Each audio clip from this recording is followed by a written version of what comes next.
नमस्कार दोस्तों, कैसे हैं आप सभी। उम्मीद है कि आप अच्छे होंगे। आज मैं आपको एक ऐसी कहानी सुनाने जा रहा हूं जो शायद आपके साथ भी कभी हुई हो या फिर आपने अपने कॉलेज में ऐसा कुछ महसूस किया हो। कॉलेज लाइफ बहुत मजेदार होती है, लेकिन क्या हो जब उसी कॉलेज में कुछ ऐसा राज छिपा हो जो किसी को न पता हो। हमारा कॉलेज बाहर से बिल्कुल नॉर्मल लगता था, लेकिन उसके अंदर क्या हो रहा था इसका अंदाजा किसी को नहीं था। यहां तक कि प्रिंसिपल सर भी उस बारे में ज्यादा बात नहीं करते थे।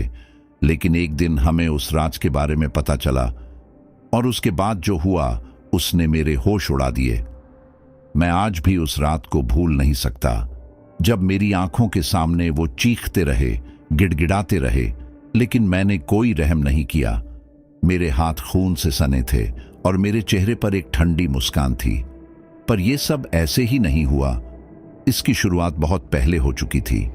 ये कहानी है हमारे स्कूल की, जहां कुछ ऐसा हुआ जिसने मेरी जिंदगी हमेशा के लिए बदल दी। मैं अर्जुन उसी स्कूल का एक साधारण सा छात्र था। मेरे माता पिता नहीं थे, मैं अपने मामा के साथ रहता था। मुझे पढ़ाई में बहुत रुचि थी, लेकिन स्कूल में एक ऐसी सच्चाई थी जिससे हर कोई मुंह मोड़ लेता था। सेंट जोसेफ हाई स्कूल नाम सुनते ही लोगों के रोंगटे खड़े हो जाते थे।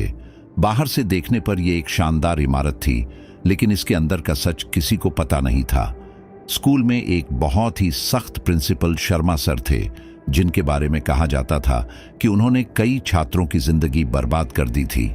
मुझे याद है, एक दिन क्लास में एक नया लड़का आया था, राहुल। शर्मीला, पढ़ने में तेज, लेकिन उसके चेहरे पर हमेशा एक अजीब सा डर रहता था। कुछ ही दिनों में वो मेरा अच्छा दोस्त बन गया, लेकिन फिर एक दिन वो अचानक गायब हो गया। जब मैंने प्रिंसिपल से पूछा तो उन्होंने गुस्से में कहा, तुम्हें उससे क्या मतलब, वो चला गया और अगर ज्यादा दिमाग लगाया तो तुम भी उसके साथ चले जाओगे। उनकी आंखों में कुछ था, एक अजीब सी दहशत, जैसे वो कुछ छुपा रहे हों। लेकिन मैंने ठान लिया था कि मैं इस स्कूल का सच जानकर रहूंगा।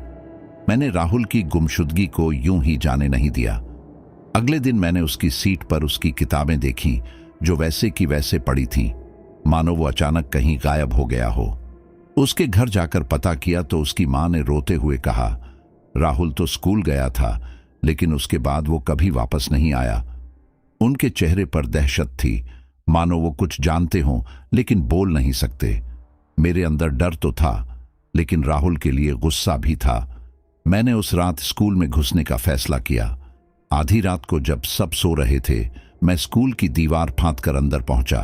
सब कुछ शांत था, जरूरत से ज्यादा शांत।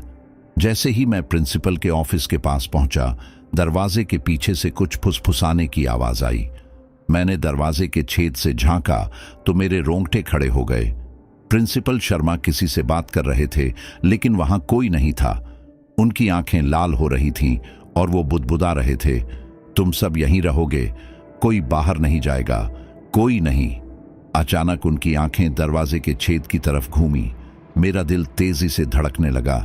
मैंने खुद को संभाला और चुपचाप पीछे हटने लगा। तभी किसी ने मेरे कंधे पर हाथ रख दिया। मेरी सांसें थम गईं। मैंने धीरे से गर्दन घुमाई, लेकिन वहां कोई नहीं था, पर कंधे पर अब भी दबाव था, जैसे कोई अदृश्य शक्ति मुझे जकड़ रही हो।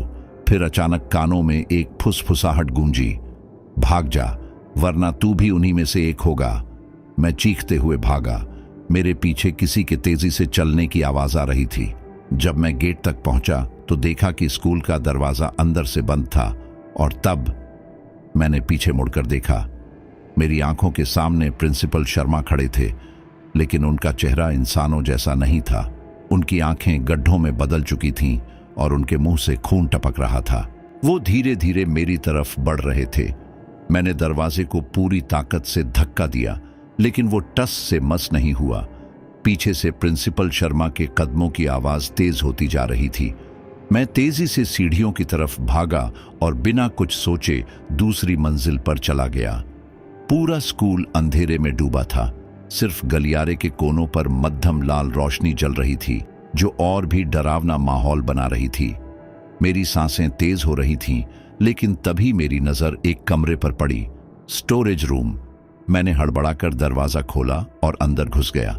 भीतर घुप अंधेरा था, लेकिन जैसे ही मेरी आंखें अंधेरे में देखने की आदत डाल रही थीं, मेरे सामने जो दृश्य था उसने मेरे शरीर का खून जमा दिया। दीवारों पर खून से लिखे नाम थे और उनमें सबसे ऊपर राहुल का नाम चमक रहा था। लेकिन यही नहीं, वहां और भी कई नाम थे, कुछ जाने पहचाने, कुछ अनजाने। और तभी मैंने कोने में कुछ हिलते हुए देखा। एक कमजोर टूटी फूटी आवाज में किसी ने कहा, अर्जुन भाग जा। मैंने जैसे ही टॉर्च जलाई, सामने राहुल बैठा था, लेकिन उसका शरीर जर्जर हो चुका था। उसकी आंखों में गहरे काले गड्ढे थे और उसकी उंगलियां असामान्य रूप से लंबी हो गई थीं। वो धीरे धीरे उठने लगा। अर्जुन, मुझे बचा लो, लेकिन तुम भी फंस चुके हो। उसके ये शब्द सुनकर मेरी रीढ़ में सिहरन दौड़ गई। मैंने दौड़कर दरवाजा खोला, लेकिन बाहर वही गलियारा था जो पहले था, पर कुछ अलग था। दीवारें पहले से ज्यादा गंदी और खून से सनी हुई थीं और हर तरफ बच्चों की धीमी धीमी सिसकियां सुनाई दे रही थीं। मुझे लगा कि मैं पागल हो जाऊंगा। तभी गलियारे के दूसरे छोर से कोई तेजी से दौड़ता हुआ आ रहा था। वो कोई और नहीं, प्रिंसिपल शर्मा थे।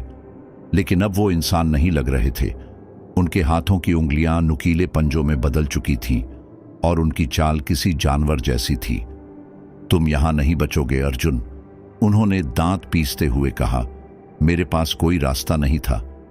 मैं भागता रहा, लेकिन गलियारे खत्म ही नहीं हो रहे थे, जैसे मैं किसी अंतहीन भूल भुलैया में फंस गया था। तभी मेरे पीछे राहुल की आवाज आई, अगर तुम बचना चाहते हो तो उस कमरे में मत जाना जहां सबसे ज्यादा रोशनी है। लेकिन तभी मैंने देखा, मेरे सामने सिर्फ एक ही दरवाजा था, जिसके नीचे से हल्की पीली रोशनी झांक रही थी। मेरे पास कोई और रास्ता नहीं था। पीछे प्रिंसिपल शर्मा अपने नुकीले पंजों के साथ तेजी से मेरी तरफ बढ़ रहे थे और राहुल की आवाज अब भी मेरे कानों में गूंज रही थी, उस कमरे में मत जाना। लेकिन मेरे सामने कोई और रास्ता नहीं था। मैंने घबराकर दरवाजा खोला और अंदर कदम रखते ही मेरी सांसें थम गईं। कमरा चारों तरफ से पुराने जले हुए स्कूल रिकॉर्ड्स और बच्चों की टूटी फूटी यूनिफॉर्म्स से भरा था। लेकिन सबसे डरावनी चीज कमरे के बीचों बीच थी, एक बड़ी सी लकड़ी की कुर्सी जिस पर कोई बैठा था। मैंने धीरे धीरे टॉर्च की रोशनी उस ओर घुमाई और देखा, वो खुद प्रिंसिपल शर्मा थे। लेकिन अगर वो यहां थे तो बाहर जो मुझे मारने दौड़ रहे थे वो कौन था? उनकी आंखें बंद थीं और उनका शरीर हिल भी नहीं रहा था। उनकी हालत किसी मम्मी जैसी लग रही थी, सूखी हुई चमड़ी, मुड़े हुए हाथ पैर और एक अजीब सी दुर्गंध कमरे में फैली हुई थी। मैंने धीरे से पास जाकर उन्हें छूने की कोशिश की, लेकिन तभी उनके होंठ हिले। अर्जुन, मुझे मुक्त करो। मैंने घबरा कर पीछे हटने की कोशिश की, लेकिन तभी कमरे का दरवाजा खुद ब खुद बंद हो गया। अब मैं फंस चुका था। अचानक शर्मा सर की आंखें खुलीं, लेकिन वो आंखें इंसानों जैसी नहीं थीं। वो पूरी तरह काली थीं, बिना पुतलियों के। उन्होंने धीरे धीरे अपना सिर उठाया और बुदबुदाए, तुम भी उन्हीं की तरह रह जाओगे। कमरे की दीवारों पर हलचल होने लगी। मैंने देखा कि उन पर जो नाम खून से लिखे थे वो अब बहने लगे और उनसे अजीब आकृतियां निकलने लगीं। छायाएं, बच्चों की धुंधली परछाइयां जो दर्द में कराह रही थीं। मेरी आंखों के सामने पूरी कहानी उजागर हो रही थी। ये स्कूल पहले एक अनाथालय था, जहां गरीब अनाथ बच्चों को रखा जाता था। लेकिन शर्मा सर ने पैसों के लालच में इन बच्चों को तस्करों को बेच दिया। जिन्होंने विरोध किया उन्हें उन्होंने इसी कमरे में मार डाला। उन बच्चों की आत्माएं अब भी इस स्कूल में भटक रही थीं, बदला लेने के लिए।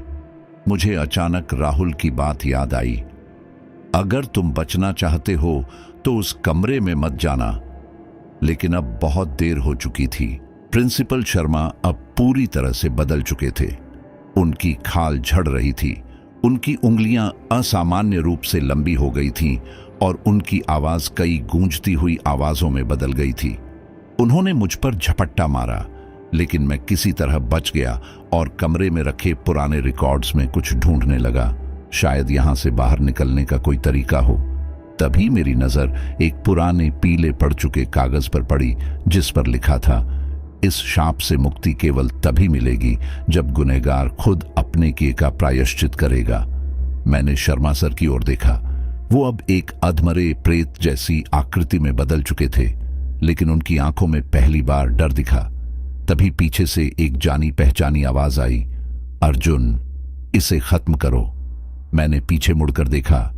राहुल अब बिल्कुल अलग था। उसकी आंखों में अब कोई डर नहीं था, बल्कि एक रहस्यमयी चमक थी। वो धीरे धीरे मेरी तरफ बढ़ा और कहा, यह अब खत्म होना चाहिए। राहुल की आंखों में अब कोई डर नहीं था, बल्कि उनमें एक अजीब सा सुकून था। उसने मेरी तरफ हाथ बढ़ाया, मानो कुछ सौंप रहा हो। मैंने गौर से देखा तो उसकी हथेली पर एक जली हुई पुरानी चाबी रखी थी। इससे उस दरवाजे को खोलो अर्जुन, ये तुम्हारा आखिरी मौका है। मेरे हाथ कांप रहे थे, लेकिन मेरे पास कोई और रास्ता नहीं था। मैंने झट से चाबी ली और कमरे के एक कोने में बने छोटे से दरवाजे की तरफ बढ़ा। वो दरवाजा अंधेरे में छिपा हुआ था, लेकिन जैसे ही मैंने चाबी घुमाई, पूरा कमरा कांपने लगा। शर्मा सर के चेहरे पर डर की झलक आई। उन्होंने दर्द में चीखते हुए कहा, नहीं, तुम ये नहीं कर सकते। कमरे की दीवारें कांपने लगीं और उन पर लिखे नाम धीरे धीरे मिटने लगे। वहां कैद आत्माएं मुक्त हो रही थीं। राहुल मुस्कुराया और कहा, अब समय आ गया है। जैसे ही दरवाजा खुला, एक तेज सफेद रोशनी चारों ओर फैल गई। शर्मा सर जमीन पर गिर पड़े। उनके शरीर से धुआं निकलने लगा। उनकी चीखें पूरे स्कूल में गूंज उठी, नहीं, मुझे माफ कर दो। लेकिन अब बहुत देर हो चुकी थी। उनकी खाल झड़ रही थी। उनकी आंखों से खून टपकने लगा। धीरे धीरे उनका शरीर राख में बदलने लगा और फिर एक जोरदार धमाके के साथ वो वहीं खत्म हो गए। कमरे की हलचल रुक गई। राहुल मेरी तरफ देखकर मुस्कुराया, लेकिन उसकी मुस्कान में एक अजीब सा खालीपन था। अब मैं जा सकता हूं अर्जुन, धन्यवाद। मैं कुछ कह पाता उससे पहले ही राहुल का शरीर धीरे धीरे हवा में घुलने लगा। उसकी आंखों में अब कोई दर्द नहीं था। वो बस हल्के हल्के हवा में विलीन हो गया, मानो कभी था ही नहीं। मैं धीरे धीरे स्कूल के बाहर निकला। बाहर सुबह हो चुकी थी। पहली बार वो स्कूल मुझे शांत लगा। ऐसा लग रहा था जैसे सालों से वहां जमा हुआ अंधकार अब खत्म हो चुका था। लेकिन जैसे ही मैं गेट के बाहर निकला, एक ठंडी हवा मेरे कानों से टकराई। उसमें एक जानी पहचानी फुसफुसाहट थी, ये सिर्फ एक शुरुआत है अर्जुन, हर कहानी का एक दूसरा पहलू भी होता है। मैंने धीरे से पीछे मुड़कर स्कूल की ओर देखा। वहां सब कुछ सामान्य लग रहा था, लेकिन कुछ था जो अब भी सही नहीं था। खत्म, या शायद नहीं। तूने बदला पूरा कर दिया, लेकिन कहानी यहीं खत्म नहीं हुई। अर्जुन ने प्रिंसिपल शर्मा के आतंक को मिटा दिया, राहुल की आत्मा को मुक्त कर दिया और स्कूल को अंधकार से बाहर निकाल दिया। लेकिन जाते जाते जो फुसफुसाहट उसने सुनी, वो इस बात का इशारा थी कि यह सब इतनी आसानी से खत्म नहीं होने वाला। शायद वो स्कूल अब भी किसी गहरे राज को छिपाए बैठा था। शायद अब भी वहां कुछ था जो अंधेरे में इंतजार कर रहा था, और शायद अर्जुन को फिर से लौटना पड़ेगा। अर्जुन को लगा कि सब खत्म हो गया, लेकिन कुछ था जो उसके दिल को बेचैन कर रहा था।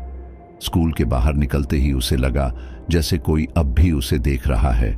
उसने पीछे मुड़कर स्कूल की इमारत की तरफ देखा और तभी सबसे ऊपरी खिड़की में एक परछाई हिली। उसका दिल जोर से धड़क उठा। वहां कोई खड़ा था, लेकिन यह संभव नहीं था। शर्मा सर खत्म हो चुके थे, राहुल मुक्त हो चुका था और स्कूल अब खाली था। तो फिर वहां कौन था? अर्जुन की आंखें वहीं जमी रहीं और तभी वो परछाई धीरे धीरे आगे बढ़ी। उसकी आकृति पहले से ज्यादा डरावनी थी। लंबे हाथ, टेढ़ी गर्दन और खाली काले गड्ढों जैसी आंखें। अर्जुन का शरीर सुन्न पड़ गया। वो परछाई उसकी ओर देख रही थी और फिर उसने मुस्कुराना शुरू कर दिया। लेकिन वो कोई साधारण मुस्कान नहीं थी, वो एक शिकार की मुस्कान थी। एक ऐसी मुस्कान जो बता रही थी कि अर्जुन ने सिर्फ एक परत हटाई थी, लेकिन असली खेल तो अब शुरू होने वाला था। अर्जुन धीरे धीरे पीछे हटने लगा, लेकिन उसके कदम लड़खड़ा रहे थे। उसकी सांसें तेज हो गई थीं। तभी एक ठंडी हवा चली और उसके कानों में वही फुसफुसाहट गूंजी। तूने एक दरवाजा बंद किया, लेकिन दूसरा खोल दिया। अर्जुन, अब खेल शुरू होता है। अर्जुन पूरी ताकत से दौड़ा, बिना पीछे देखे, लेकिन वो जानता था यह खत्म नहीं हुआ था। अभी अंत नहीं, यह सिर्फ एक नई शुरुआत है। अर्जुन तेजी से अपने घर पहुंचा, लेकिन उसकी धड़कनें अब भी बेकाबू थीं। दरवाजा बंद करते ही उसने खुद को आईने में देखा। उसका चेहरा उतरा हुआ था, पसीने से लथपथ। लेकिन तभी आईने में कुछ अजीब था। उसका प्रतिबिंब कुछ सेकंड तक हिला नहीं, जबकि वह खुद सांसें ले रहा था। अर्जुन का शरीर जम गया। उसने धीरे धीरे हाथ हिलाया।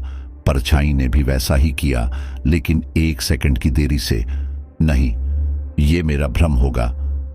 अर्जुन ने खुद को समझाने की कोशिश की, लेकिन तभी परछाई ने हल्की सी मुस्कान दी और अर्जुन के शरीर में झुरझुरी दौड़ गई। ये उसका प्रतिबिंब नहीं था, वो कुछ और था। अर्जुन घबराकर पीछे हटा, लेकिन आईने में उसकी परछाई वैसे ही खड़ी रही। अब उसकी आंखों से गाढ़ा काला धुआं निकलने लगा था। उसकी मुस्कान और चौड़ी हो गई थी। फिर वो धीरे धीरे आगे झुकने लगी। आईने से बाहर आने के लिए अर्जुन ने घबराकर पीछे देखा, लेकिन कमरे में और कोई नहीं था। जब उसने दोबारा आईने की तरफ देखा तो परछाई पूरी तरह से गायब हो चुकी थी, लेकिन आईने पर खून से एक संदेश लिखा था, तूने मुझे मुक्त कर दिया, अब तू मेरा नया खेल होगा अर्जुन। कमरे की लाइट झपकने लगी। अर्जुन को एहसास हो गया था, खेल अब सच में शुरू हो चुका था। अर्जुन के हाथ पैर ठंडे पड़ गए। कमरे की लाइट तेजी से झपक रही थी और आईने पर लिखा खून धीरे धीरे बहने लगा। उसने दरवाजा खोलने की कोशिश की, लेकिन वो अंदर से लॉक हो चुका था। बाहर से कोई दरवाजे को खरोंच रहा था। नाखूनों की भयानक आवाज कमरे में गूंज रही थी। अर्जुन, तूने मुझे आजाद कर दिया। वही सरसराती आवाज उसके कानों में गूंज रही थी। अर्जुन ने कमरे में चारों तरफ नजर दौड़ाई, लेकिन कोई नहीं था। फिर भी उसे महसूस हो रहा था कि कोई वहां था, बहुत करीब। अचानक उसके पीछे से ठंडी सांसों की एक लहर आई। किसी ने धीरे से उसके कंधे पर हाथ रखा। उसका पूरा शरीर जम गया। अब ये खेल तेरा नहीं, मेरा है। अर्जुन चीख पड़ा और पूरे जोर से पलटा, लेकिन वहां कोई नहीं था। कमरा एकदम शांत था, लेकिन तभी बिस्तर के नीचे से हल्की सी सरसराहट हुई। अर्जुन ने धीरे धीरे नीचे झांका और जो उसने देखा उससे उसकी रूह कांप गई। वहां एक परछाई थी, एक डरावनी आकृति जो उल्टे सिर के साथ उसे घूर रही थी। उसकी आंखें सफेद थीं और मुंह से काला धुआं निकल रहा था। अर्जुन भागने के लिए मुड़ा, लेकिन उसके पैर जमीन से चिपक गए थे। वो कुछ नहीं कर सकता था। आकृति धीरे धीरे बिस्तर के नीचे से बाहर आ रही थी। उसकी हड्डियां चटक रही थीं। उसकी गर्दन असामान्य रूप से मुड़ रही थी और फिर वो अर्जुन के बिल्कुल सामने खड़ी हो गई। अब तू मेरा हिस्सा है। अर्जुन के मुंह से कोई आवाज नहीं निकली। उसकी आंखें चौड़ी हो गईं। दिल तेजी से धड़कने लगा। आकृति ने अपना हाथ उसकी छाती पर रखा और अर्जुन की पूरी दुनिया अंधेरे में डूब गई। अर्जुन की आंखें खुली तो उसे महसूस हुआ कि वह अजीब सी जगह पर था। चारों ओर धुंध फैली हुई थी, हवा में सड़ांध थी और जमीन ठंडी और चिपचिपी लग रही थी। उसने उठने की कोशिश की, लेकिन महसूस हुआ कि उसका शरीर भारी हो चुका था। ये मैं कहाँ हूं? उसकी आवाज गूंज कर लौट आई, लेकिन जवाब में कोई नहीं बोला। चारों ओर अजीब सी कान फाड़ू सरसराहट थी, मानो हजारों फुसफुसाहटें एक साथ बोल रही हों। अर्जुन ने जैसे तैसे खुद को संभाला और आगे बढ़ने लगा। हर कदम के साथ जमीन नीचे धंसती जा रही थी, मानो कोई उसे अंदर खींच रहा हो। तभी सामने उसे एक दरवाजा दिखा, लाल रंग का, जिस पर काले हाथों के निशान थे। अर्जुन ने डरते हुए हाथ बढ़ाया और धीरे से दरवाजा खोला। अंदर घुप अंधेरा था, लेकिन जैसे ही उसने कदम रखा, दरवाजा जोर से बंद हो गया। अब वह एक तंग संकरी गली में था, जहां दीवारों पर चेहरों के धुंधले निशान थे। वे चेहरे हिले नहीं, लेकिन उनकी आंखें अर्जुन को घूर रही थीं। अचानक एक आवाज आई, अर्जुन! वो चीख पड़ा और दीवार के करीब जा गिरा। जब उसने ऊपर देखा तो वहां वही आकृति खड़ी थी, लंबी, काले गड्ढों जैसी आंखों वाली, जिसकी हड्डियां चटक रही थीं। तूने जो किया उसका अंजाम भुगतने को तैयार रह। अर्जुन के शरीर में झुरझुरी दौड़ गई। आकृति धीरे धीरे उसकी ओर बढ़ रही थी। अब तेरा शरीर भी मेरा है। अर्जुन ने पीछे हटने की कोशिश की, लेकिन तभी उसके पैरों ने जमीन छोड़ दी। वह अंधेरे में गिरने लगा, गहराई में, और चारों ओर सिर्फ वही आवाज गूंज रही थी, अब खेल सच में शुरू हुआ है। अर्जुन तेजी से अंधेरे में गिर रहा था।